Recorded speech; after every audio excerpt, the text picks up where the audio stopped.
Yeah, perfect. So today we have Martin from SLU. I think he doesn't need a big introduction because I think most of the people in this room will already know Martin. He will talk today about the big challenge for livestock genomics, which is how can we make the sequence data pay for itself. And if you have not, there's a preprint available for this paper of Martin, which I found was written in really specific and really nice way. And it also cites 2 or 3 of my papers, which makes it even better. So with this being said, Martin, thank you again for accepting this invitation. And please, the floor is yours. Thank you, Ivan. And hi, everyone. I can't see you, but you can hopefully see me. Yeah, I guess sorry about the team's snafu. I don't know. This is the standard, I guess. So this talk, I'm going to say, like, it's not going to be any fun at all. This is going to be a sort of quite negative take on things. But I'll try to add a little hopeful something at the end, right? So the big challenge for livestock genomics, right? Before I get too ahead of myself, most of this is as Ivan said, it's from this preprint, which is sort of I'm going to show a link to later. I guess it's not going to be an amazing clickable link for anyone. So I guess the easiest way to find it is a search engine. But before I get too ahead of myself, there's some like empirical, a little bit of empirical content, all already published in papers that you can go look up. But I want to give like a specific shout out to like the people who actually did the work. They are like on this slide, and they should get all the credits for their good empirical work, and they should not be blamed for anything stupid that I might say today. So I was invited to submit a paper to one of these like research topics or special issues, and you know about them, right? And there was no way I could make the deadline, and I also didn't really feel like paying like the article processing fee, but I thought the task or the question was interesting. So I was asked to sort of describe the state of the art, recent developments, major accomplishments in my field, which apparently is livestock genomics, and what needs to occur to move the field forward, and also to identify the greatest challenges in livestock genomics. And that sounds like great fun. So even if I couldn't meet the deadline, I decided that I would write something and just, put it out there. Oh yes, and they also wanted us to inspire, inform, and provide direction and guidance. That's like a really tall order. I'm not sure that I'm going to achieve that, but I'll point in a direction at least. And yeah, so the preprint is on archive, and actually, for those of you who are in the chat, you can now like stop listening to me and click on the link there. The rest of you, I guess, have to just Google my name and you will find it in all the appropriate places. So we will start out by talking about like the biggest achievement, right? The really good thing. And I don't think I need to motivate too much why I'm saying that genomic selection with the SNP chips is like the greatest livestock genomic achievement. I mean, this is arguably the greatest genomic achievement at all, probably does more good to humans than a lot of human genomics, if I may be so arrogant. But what it does, to think about that, I like to sort of take 2 different perspectives on genomics, and they are depicted in this slide. There is the sequence perspective, which is sort of representing the genome as a long string of these letters that represent bases, right? We're taking this sort of abstracted biochemical view, and we're interested in genomes as sequence. Then there is sort of the statistical perspective, which is really thinking of genomes as matrices of numbers or matrices of ancestry indicators. And you can already see that one perspective here is sort of the perspective that you take maybe in sort of molecular biology, molecular genetics. One is sort of the perspective you take in quantitative and population genetics. I'm not saying that anyone is sort of as simple-minded as to only keep one of these perspectives in their head, right? We all think of the genome in this way and in other ways too, but it's sort of a nice way to slice genomics and perspectives on genomics in animal breeding and animal genetics. And they kind of map onto these gene concepts, if you want to think about that. Like, how do you think of what a gene is? Well, there's the instrumental perspective. That's the one that you will see in a lot of classical genetics literature, classical transmission genetics. You can sort of think of the gene as this calculating device, right? You have these abstract small letters, big uppercase, lowercase letters, right? You can't really observe those directly. You can only observe them through crosses and through differences between individuals, right? But there's also the nominal gene. There is thinking of a gene as a sequence that has a name and possibly a function. And so here are the perspectives sort of summarized. We can think of genomic data as a large set of ancestry indicators, i.e. markers, and we're sort of agnostic about what they're doing at the molecular level. Like we really don't care. They could be anything. But from the sequence perspective, we think of sort of genomic data as a source of causative variants, right? Or a source of sequences with functions, and we need to sort of find them and figure out what to do with them. And if you look at the history of genomics in animal breeding, there is a little bit of both in there, right? There is some marker-assisted selection. I think you can think of that as sort of taking a sequence perspective from the start, right? You're going to find the alleles that matter. You're going to figure out what DNA sequences are important, and then you're going to sort of favor them in breeding programs. Whereas the statistical perspective, I guess, is sort of the best example is genomic selection. Right? You just take the whole genome, you put the whole genome into one big matrix operation, you sort of crank the handle, and you get a breeding value estimate. And that's completely disconnected from the function of particular DNA bases. It's sort of just based on the ancestry and the statistical relationships. And here are two sort of quotes that describe this tension that I really, really love. One is from Sturtevant and Beadle, the introduction. I think this is actually on the first page of the introduction to their genetics textbook from 1939. And a lovely quote, I should say Lowe and Bruce 2011 there, I guess, and not 201, by Mike Goddard. I'm just going to let you read this for a second while I take a sip of coffee.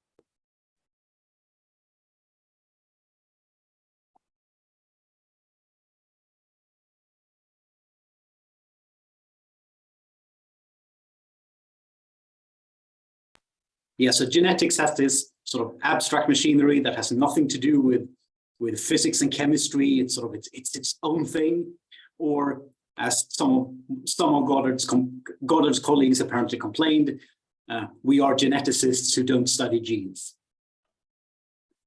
And this is my little cartoon of genomic selection.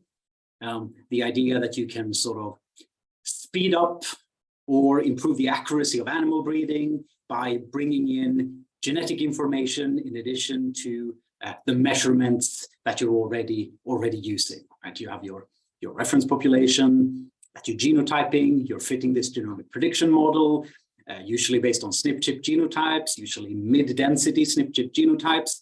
And that means that you can use the same genotyping tool to genotype your selection candidates and predict breeding values without sort of ever seeing traits from them. It's very useful. You know, you can shorten generation time, sort of in cattle or in layer chickens, or you can increase accuracy for difficult traits, or you can do a little bit of both, really. And there are like a lot of cool papers that lead up to this that contain different ideas. I think the big one that everyone's going to cite for like the start of genomic selection is going to be the simulation study here from 2001. But the ideas are really sort of spread out over the literature. I don't know who sort of had the key insight first. I guess a lot of people over a decade or so sort of shifted from thinking about marker-assisted selection, thinking about identifying particular alleles and tracking those, and sort of shifted towards considering the whole genome together in one statistical analysis.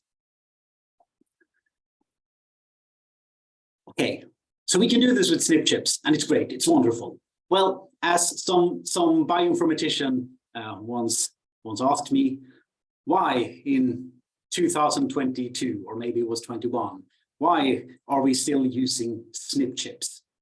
I mean, the answer is that it works, right?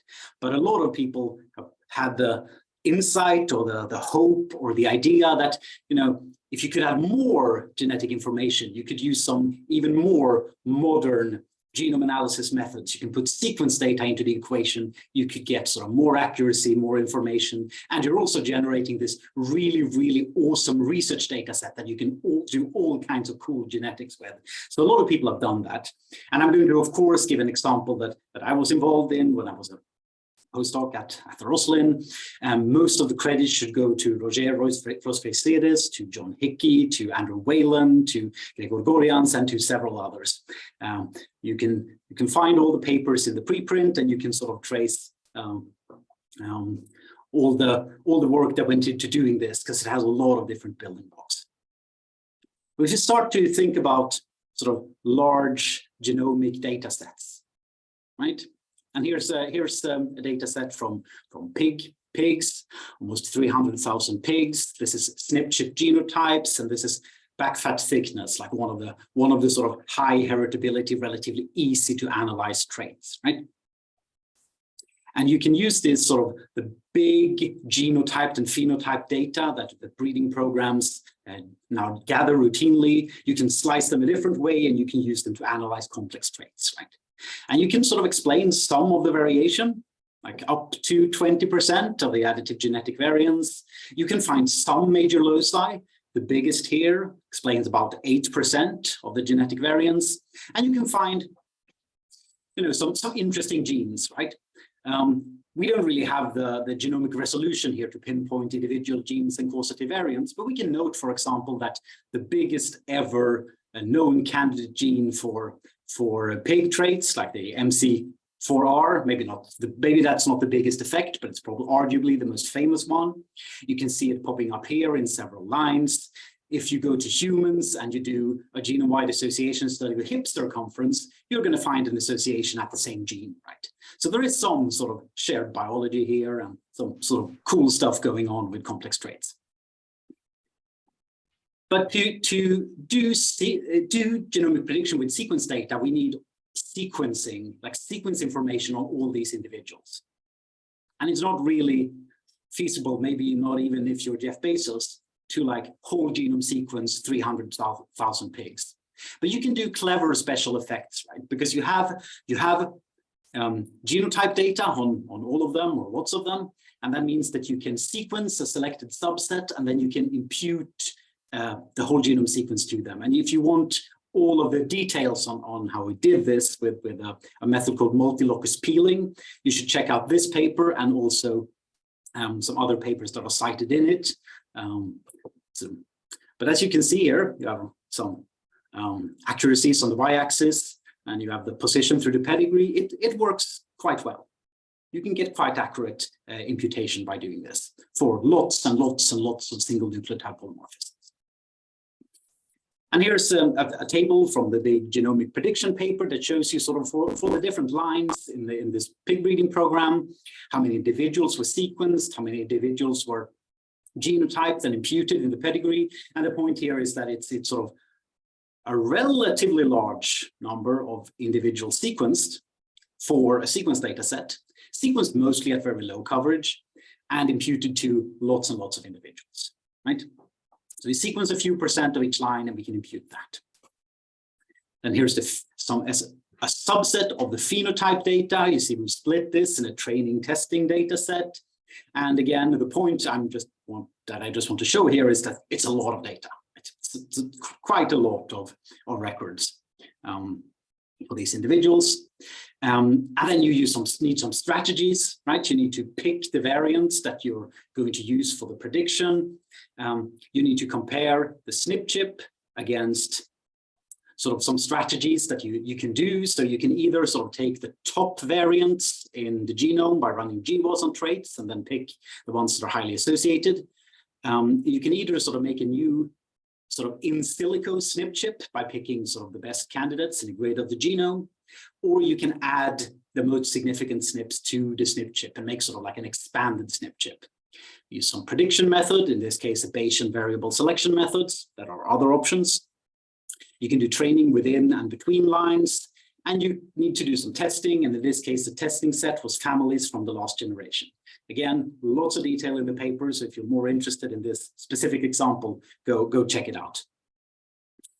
I should give you an example. This is just to give an example of how many variants sort of do you pick to add to the SNP chip, right? And you see this is sort of skimming off the top of the GWAS, hundreds to thousands of variants that you add in.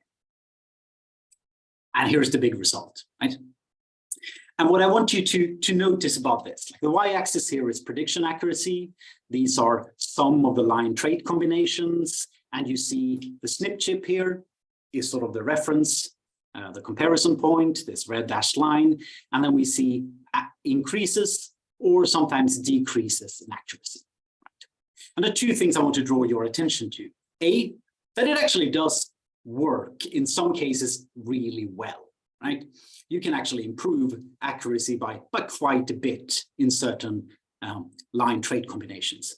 But you also have these line trait combinations where you actually even decrease accuracy or only increase it a little, right?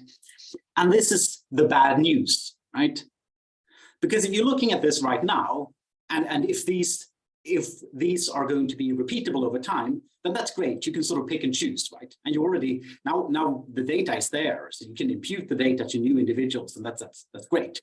But if you're in the process of deciding whether to sort of invest in sequencing or sort of start doing this whole genome sequence business and you see this, well, you're not really going to be sure if you're in that scenario or that scenario, right? And that's a little bit of a problem. And we are not the only ones who sort of find small or inconsistent benefits to whole genome sequence data. A lot of people have tried in different species, different data structures, different prediction methods, different strategies overall. And in general, it does not really add that much. And it's often specific to particular line, trait, and even prediction method combinations, which again is a little bit of bad news if you're thinking about doing this, right? Without knowing whether you're going to be in the good scenario or the sort of doesn't add much scenario. All right, so maybe it doesn't work as well as one would hope to add whole genome sequence data. So why? And then we can look into sort of our ways of thinking about how genomic selection works, sort of our mental models of genomic selection. Because there is a bit of a theory that possibly explains why whole genome sequence doesn't add that much. And we should start out with Mike Goddard's first sort of model from 2009. There are several variations of this.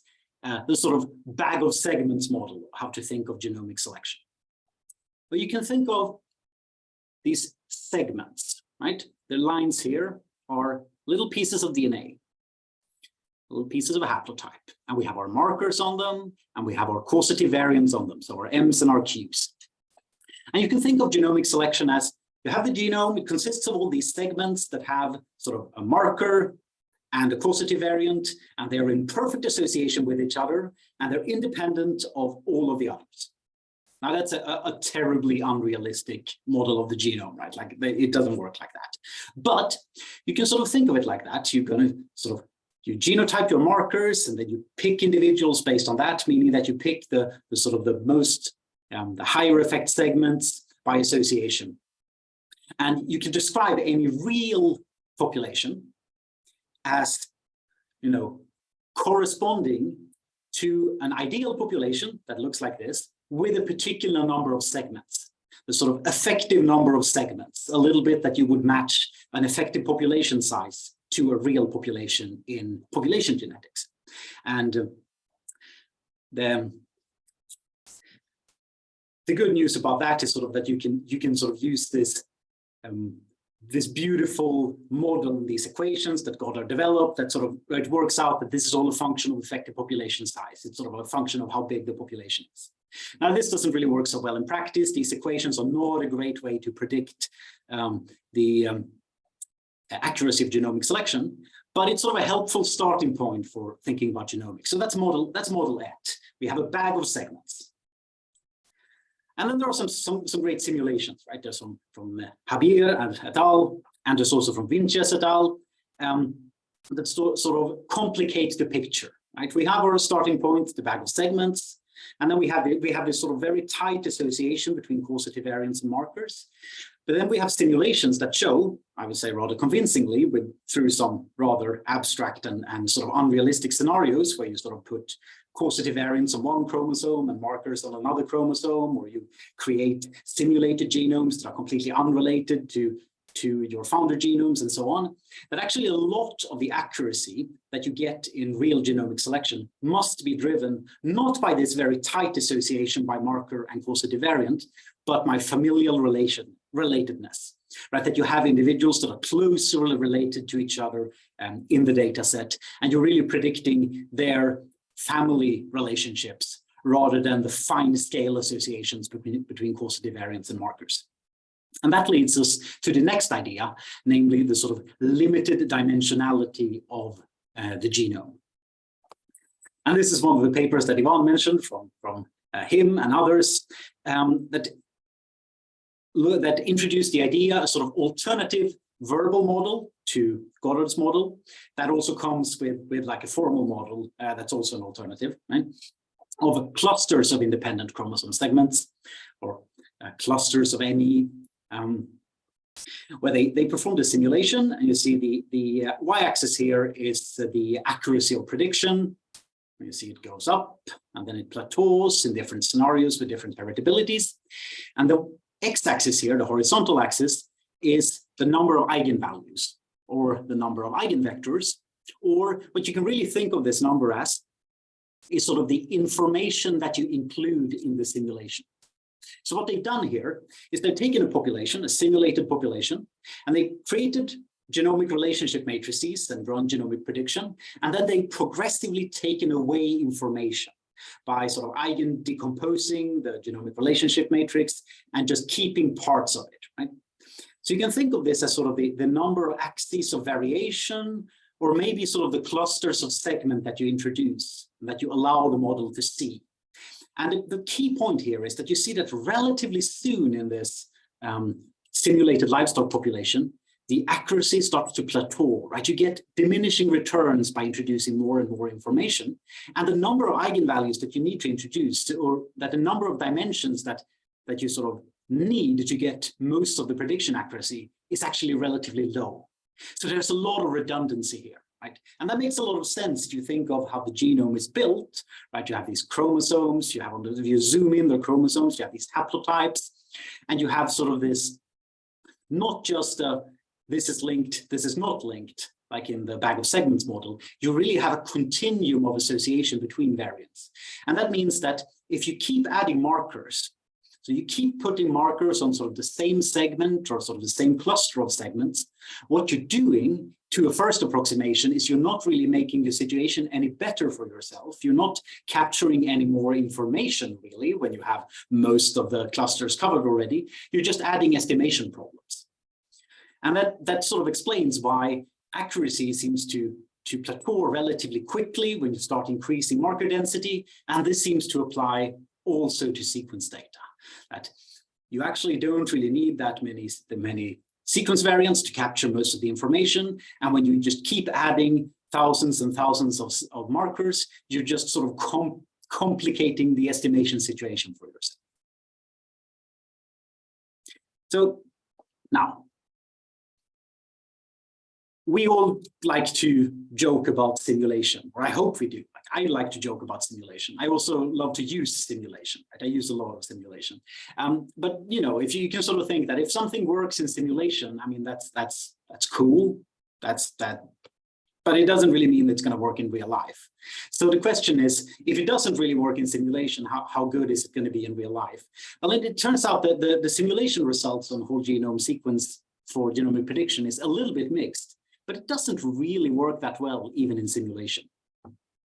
So the original ones by Murison and Goddard from 2010, their sequence data worked great. But they already acknowledged that their simulation setup was relatively simplified. And indeed, in some follow-up studies by Joanna MacLeod and others that used a sort of more realistic cattle population history, at most there was sort of small improvements from adding whole genome sequence data. And this is because in a more realistic population history, like cattle, of course, has some real serious bottlenecks due to domestication and breed formation. And when you put those into the model, they sort of lead to lots and lots of correlation between variants, and suddenly their whole genome sequence data doesn't look so great for prediction anymore. There's also this study by Beno Fragomeni and others who looked at a sort of a more contemporary strategy. So not just putting millions of variants into the same genomic selection model, but actually trying to pick the best causative variants and putting them on there. And in this case, because they were using simulated data, they knew the causative variants, so they could add them in together with some SNPs. The baseline accuracy we should compare to here is about 0.5. And this is the scenario where we put real causative variants onto the SNP chip together with the SNPs, and you see 0.53 and 0.55. That is better than 0.5, but it's not that much better. And it's only in these scenarios later here that it starts looking really, really appealing, right? Here you have like 0.9, 0.86. So it's like, well, what's that scenario? Well, that's when you have the true causative variant and the true effect size. So the model that you're using knows exactly what to estimate. Well, this is unfortunately information we're never going to get. And when we're here, when we have to estimate the effects by genome-wide association, it's already not looking so appealing. So this is sort of my mental model of what sequence data is doing, both for sort of fine mapping and for whole genome, for genomic prediction. Right? You have this haplotype that you sequence, and you are doing all this hard work to try to figure out what it does. You add your variants on it, you add maybe some annotation on it, and you sort of do this piecemeal work to try to figure out which is the causative variant. And then like some huge machine comes, and it takes this wall that you're painting this beautiful mural on, and then it sort of chunks a big part out of the wall and moves it over to a different block. I mean, that's recombination, sort of messing with your haplotypes. And you have these segments, and you're sort of filling in the details on them while they are being demolished and while they are being moved about. So, and I hope you appreciate sort of this artificial intelligence, like painting my suggestions here. Okay, so that was a little bit of doom and gloom. I'm going to check what time we're at. Oh, that's perfect. Okay, so I'm going to talk about sort of 3 avenues for improvement, like three things that people have suggested that should help, that should sort of make sequence data more accurate or more helpful with genomic prediction.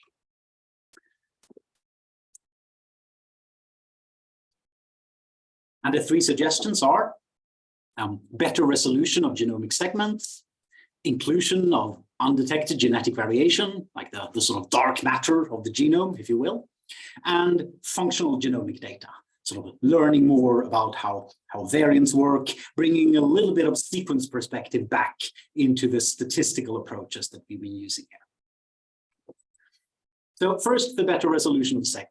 And I feel a little bit silly even bringing this up as a limitation, because it's unavoidable, really. As I said, you can't sequence 300,000 pigs deeply ever, really. So everyone uses imputed sequence data. That's just what we have to do. And imputation is great at filling in the blanks and adding information, but it can't know everything. Like there must be a limit to the resolution with which we can see recombination events and sort of changes in haplotypes. So there must be some information that we're sort of averaging over or smoothing out. But, I mean, improving imputation, I mean, cool. But we should keep in mind that the simulations that we looked at before that sort of struggled to make use of sequence data, they actually have perfect data. They don't have imputation errors and genotyping errors. So that sort of suggests to me that maybe imputation error and genotyping error isn't the problem. It's about something else. And we can also think about how to sort of represent the genome better, right? Because a lot of what we've been looking at now is sort of taking one marker at a time. You know, how about haplotypes? Well, people have done a lot of stuff on haplotypes, and there's something very appealing biologically about fitting a model to haplotypes, right? Because you know that variants are inherited together, like linkage disequilibrium and allelic association really exists in livestock genomes with this limited dimensionality business. So haplotype models are appealing. But you get into the problem of how to delineate your haplotypes, right? Do you do some kind of sliding window or creeping window, or maybe do you put windows based on recombination hotspots? Do you try to cluster or put haplotypes together in blocks? There has been suggestions to use sort of more interesting models where you can sort of model the relationship between haplotypes. Maybe you can use tree sequences, which is something that Gregor's lab is working a lot on, thinking on how to describe the structure of population with sort of these modern population genetic tools. And there are even people who have tried, like Torsten Puk and colleagues, to use sort of local convolutional neural networks that have sort of this different representation of the genome, where the model is seeing not just one marker at a time, but also seeing different windows of the genome in a data-dependent way. So this, I think, is a really cool avenue of improvement, right? And we can think about sequence data and come up with new clever ways to represent it, to present to our models. So that's definitely one possible avenue of improvement. Another is undetected genetic variation, right? So we all use short-read sequencing. And again, it's sort of silly to even call this a limitation, because what else could we do, right? Short-read sequencing is affordable. Long-read sequencing, which is better at detecting complicated types of variants, structural variants, etc., is prohibitively expensive right now. And it's not even really clear to me how we could do a good sort of long-read sequence and impute strategy. But I mean, I'm not really an imputation expert. Maybe there are people out there who have really good ideas for that. So, and this is a problem because short-read sequencing is great at detecting SNPs, not so great at detecting indels, maybe some short indels that are behaving well, but certainly not all. And it's really, really, really poor at structural variant detection. It just does not work well. And there are these projects now where people are making pan-genomes. So you're assembling a lot of different breeds, a lot of different populations, and putting them together to get like a better view of the genome. And this is important because if we want our models to really see the true causative variants, then we probably need to show our models the structural variants too. And how do we do that? Well, just to give you a scale of sort of how much variation we're talking about and why this might matter, right? So this is data sort of scraped together from a lot of different papers, and you can look at the preprint and find all the references to this. I didn't put them on the slide. Sort of the variation, structural variation within a breed is from data sets that people have made now with short reads for different species, usually cattle and pigs, and also some chicken data, like maybe less than 1%. To put that in context, the number of SNPs detected in big sequence data sets is about 1.5% of the genome. But we also know from human literature or human studies that if you use long reads, you call about 3 times as many structural variants. And that means that maybe there are up to like a few percent of the genome perturbed by structural variants, which is potentially more than is actually perturbed by SNPs. Then what the effect sizes are, well, that's hard to tell from just a percentage. But this sort of says that there is probably a lot of structural variation out there. There's also this missing sequence because breeds differ, and if you use the reference genome, you might be missing out on the sequences that are specific to your breed.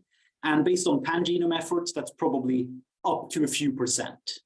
So there's definitely some undetected genetic variation there. How much that matters? Well, it depends on the effect sizes. It depends on the linkage disequilibrium to the variants that we've already called. So it's hard to know. But when people have looked at structural variation and linkage disequilibrium, it looks like there are some structural variants that are well tagged by SNPs. So where we maybe don't need to worry. But there are also some, like a substantial chunk, where SNPs actually tag them relatively poorly. Probably, I guess, because they often occur in repetitive regions, hard to design regions, and structural variants themselves can sort of mess up SNP calling at neighboring variants. So there's definitely another avenue for improvement. If you can come up with a clever way to cost efficiently get long read sequence data on a lot of animals, like, exciting things might happen there. And finally, there's functional genomics.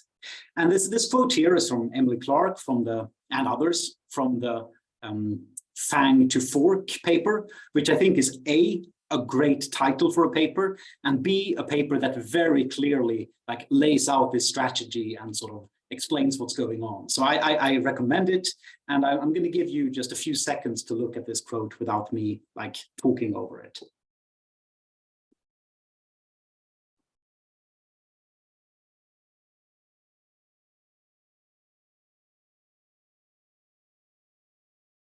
So again, I think this paper really gives you the vision here. We want to use functional genomic data. By that we mean, any kind of sequencing-based assay that tells you about variant function. It could be RNA, it could be open chromatin, and so on, to either filter variants or put that information into our model in a way so that the model can use it to prioritize variants and put more variants on variants that look like they might be functional. And I think this is a really good idea, but it's put some demands, right? It makes some assumptions about what we need to be able to do with functional information. And I think this might be hard, and we're gonna see in the future if it's gonna work, right? So functional genomics data must really break ties between functional and non-functional alleles. So we have the segment of variants that are strongly associated, and it could be either this variant or that variant. We can't tell from genetics, genetic association information doesn't tell us. Functional annotation needs to tell us, should we prioritize that variant or that variant? Similarly, when we have multiple linked causative variants, so one variant that affects growth, one variant that affects fertility, and they're both genuinely causal, they're close to each other, which one matters to which trait? Well, there might be tissue-specific, allele-specific information there that we can use for that. So it might be possible, but it's another thing that we need functional genomics to do for us. And maybe if we keep Breno-Fragomeni's simulation result in mind, we also need help to estimate the effect sizes. We need to know if we have multiple variants, should I weigh that variant higher or that variant higher? And that's something I'm not sure how we can get out of functional genomics data, but it might be possible. It might be possible to see that a loss of function variant should have a higher weight than a gene regulatory promoter variant on average, for example. So we start out, this looks like an obvious next step, should be really cool. Then there's sort of this bout of, oh, it didn't work so well. And then maybe it becomes something that we can use routinely, right? Using genome-wide association to find some markers that have large effects and put them on your SNP chip. That seems like it could add a few % of accuracy. Seems like a good thing that any breeding organization should be able to do, maybe even with public data that's sort of already there by combining their database with publicly available sequence or sequence they can get from a research project, for example. So a few sort of caveats and sort of things I imagine you thinking in response to what I've been saying so far. Pay for what? Like you said, make sequence data pay. Well, I've not really presented any economic calculations for you, right? And I need to acknowledge that in some cases, this might it might very well be worthwhile to sort of add some potentially causative variants to the SNP chip. It might not cost so much. It might really be something you want to do. But there might also be situations where you would have to generate a lot of sequence data. You would have to manage a lot of expensive compute and a bunch of fancy models. And maybe in those cases, you shouldn't try. Then there's also, of course, causative variant identification and genuine marker-assisted selection for monogenic traits. And that's a situation where sequence data can really, really pay for itself. Like causative variant identification with sequencing for Mendelian or really large effect traits seems to work very well. Like you go to any animal genetics conference and you're going to find a lot of people doing sort of forensic transmission genetics to find where the strange genetic defect that pops up in breed X comes from. So that's cool. And that's something that sort of has a very different situation, right? You need to sequence a few cases and controls. You don't need whole population data. And the variant identification and interpretation is often much easier because you're looking for large loss of function variants, right? And then there are other omics, microbiomes and epigenomes and so on. And I'm not going to say anything about those today. Let's meet sometime and discuss that. And of course, there's the other open question, like what can we do with the sequence perspective? What can we do with causative variants, even if we could find them? But that is really a story for another day. So I would like to thank you for listening, and please, we have maybe a few minutes, I hope, for questions. So fire those at me, but otherwise, shoot me an email, please, or a message on Mastodon, maybe. And here is the DALI-2 neural network, imagining a green genomics sustainable future for animal breeding and animal genetics with all kinds of animals and some fancy text here. Right, thank you very much. Thank you, Martin. Beautiful talk. I would advise everybody to read the paper because it's quite relevant for everything that's happening these days. So do we have any questions here at the room?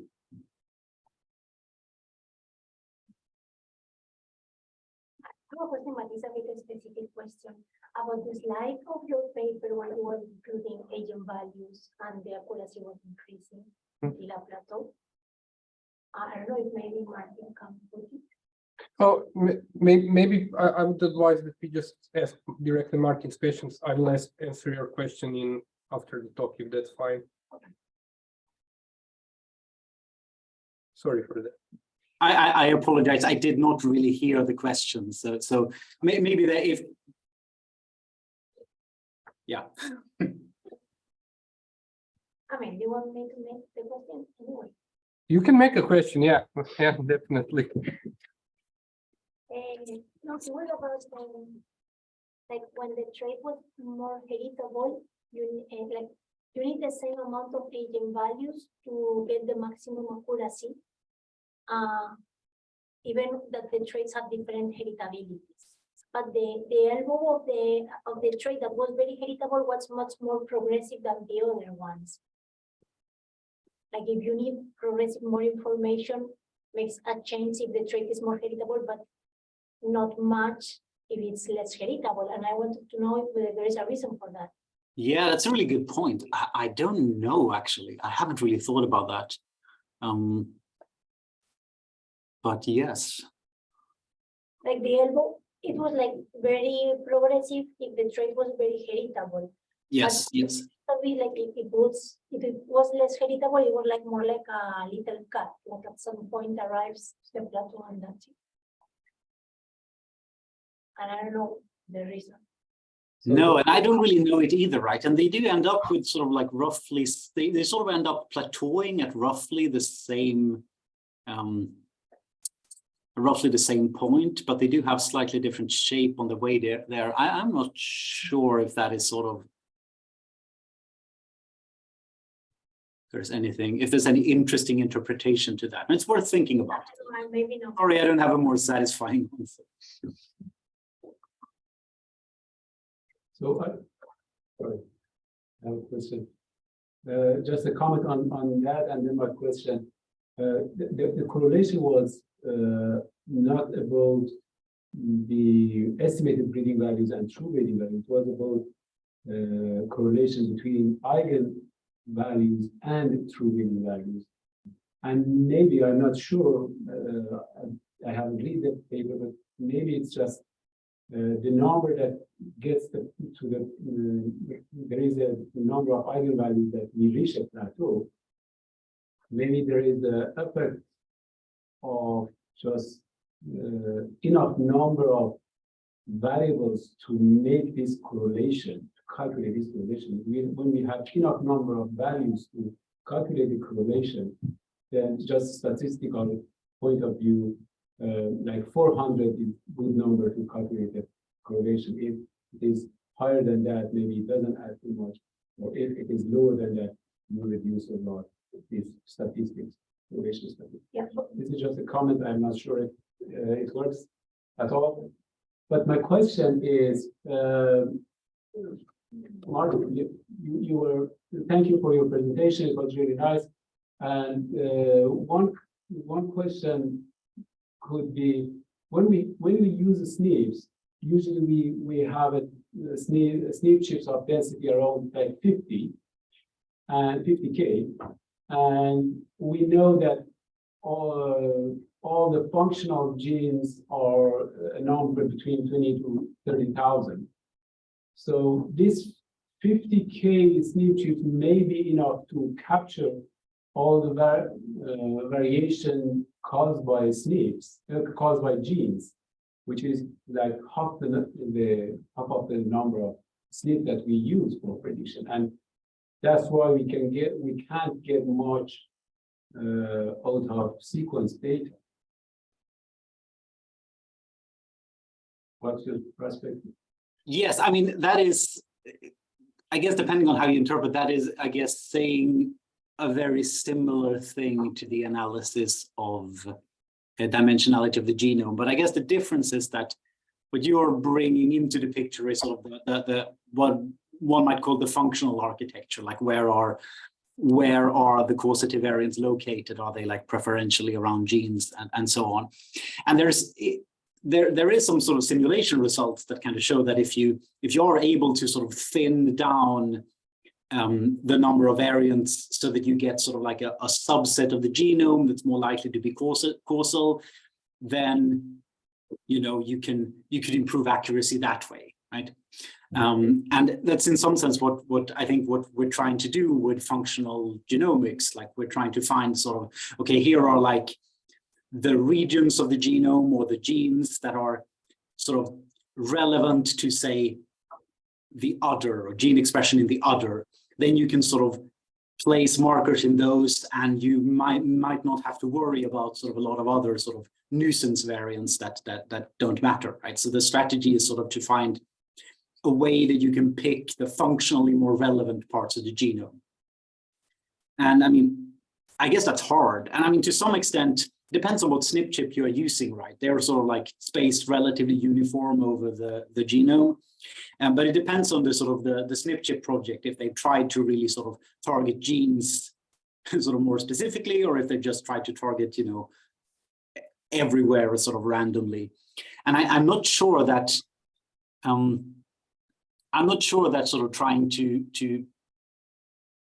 cover the known genes or sort of exons more than intergenic regions with the SNP chip actually improves accuracy a lot. I think you need to be sort of more clever than that in some sense and try to bring sort of more information in. I guess maybe because even if genes are involved somehow, gene regulation actually stretches fairly far from the gene itself, and then linkage disequilibrium stretches like even further. So there's like a lot of uncertainty about where to actually place the variants. But yeah, the limited dimensionalities somehow, right? There's a limited number of genes, which means that there should be some kind of clever partitioning of the genome that we can do that should increase accuracy. Thank you. Martin, do you have time? We have one more question in the room and then one comment online. Please go Yes, ahead. yes, that sounds great. Largely answered it because it was the fact, and I don't actually believe it probably does make much difference, but there's things like copy number variation which definitely exist, but we don't, well, it's gone out of fashion. It's probably quite difficult to get, but you should in theory be able to get it from sequence data, but I'm a little skeptical. I mean, nobody seems that excited about these things anymore, and it probably costs a lot computationally to get it.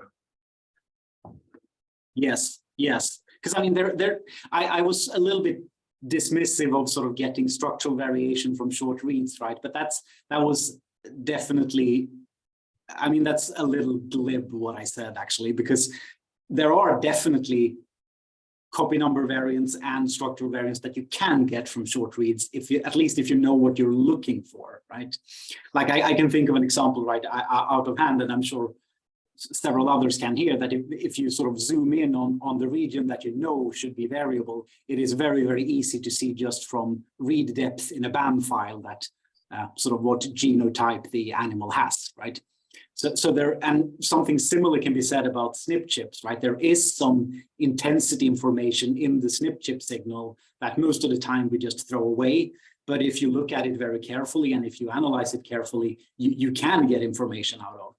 And I guess I suspect that if we really want to do something with structural variation in genomic prediction, we're going to have to pull all of that into the equation somehow. We probably have to both use the short read information and maybe some long read information and use like copy number intensity from SNP chips sort of somehow.